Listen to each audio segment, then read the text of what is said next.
আসসালামু আলাইকুম রহমতুল্লাহ। বাংলাদেশের জুলাই গণঅভ্যুত্থানের দুই নায়ক হাসনাত আবদুল্লাহ আর সারজিস আলম দুইজনই বহুত চিৎকার করে কথা বলে।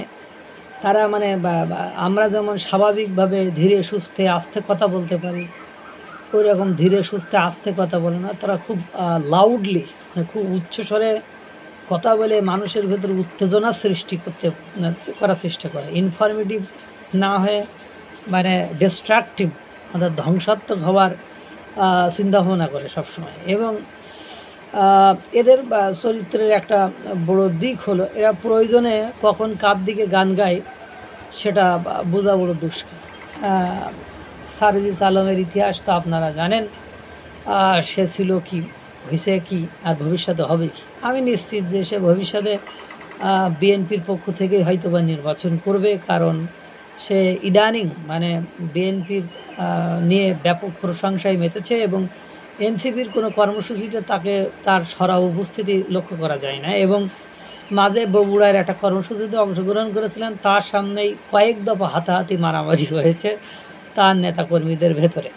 এরপরে হাসনাত আবদুল্লাহ, তিনি মহামান্য যেখানেই যাচ্ছেন সেখানেই হামলার শিকার হচ্ছেন। 9 মাসে অ্যাটলিস্ট 6 বার হামলার শিকার হয়েছেন। সেই হামলা আসলে বানোয়াট কিনা, কারণ অধিকাংশ লোক বলতে চায় এটা তাদের সাজানো নাটক।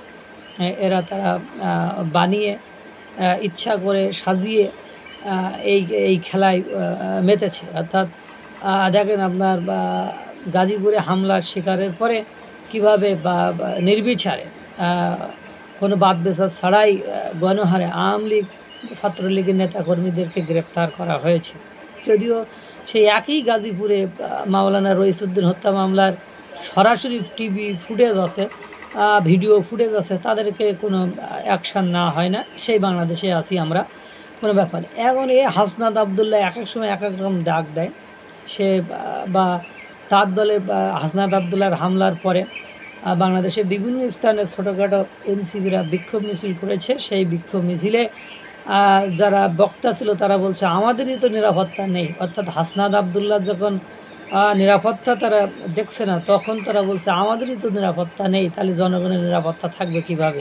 এই সরকারকে আমরা বসিয়েছি, আমাদেরই তারা নিরাপত্তা দিতে পারে না, তাহলে অন্যদেরকে কিভাবে নিরাপত্তা দেবে? অর্থাৎ তাদের সরকার, তাদের মনোনীত সরকার, তারাই তাদের সেই সরকারকে কলুষিত করছে, তাহলে অন্যরা কীভাবে এই সরকারের উপর আস্থা এবং বিশ্বাস রাখবে? হাসনাত আবদুল্লাহ তো বলেই ফেলেছিল যে ডক্টর মোহাম্মদ ইউনূস আমরা আপনাকে বসিয়েছি, সুতরাং আপনি ভাবুন যে কী করবেন। উনি আবার ডক্টর মোহাম্মদ ইউনূসকে আবার হুমকি ধামকি দিলেন। এখন উনি আবার ফেসবুক, ওই যে মাঠের খেলা তো শেষ, হাসনাত আবদুল্লাদের মাঠের খেলা শেষ, মাঠে রাজুতে আসে না, টিএসসিতে আসে না, শহীদ মিনারে আহে না। এই 5ই আগস্টের পরে যতগুলো কর্মসূচি দিয়েছে তারা 1000 লোককে একত্রিত করতে পারেনি। 1 লাখ তো দূরের কথা, 10,000 দূরের কথা, 20,000 দূরের কথা, তারা 1000 লোককে একত্রিত করতে পারে নাই। এবং তারা অবস্থা পরিবেশ পরিস্থিতি এমন সময় কর্মসূচি দেয় যে সময় হবে না।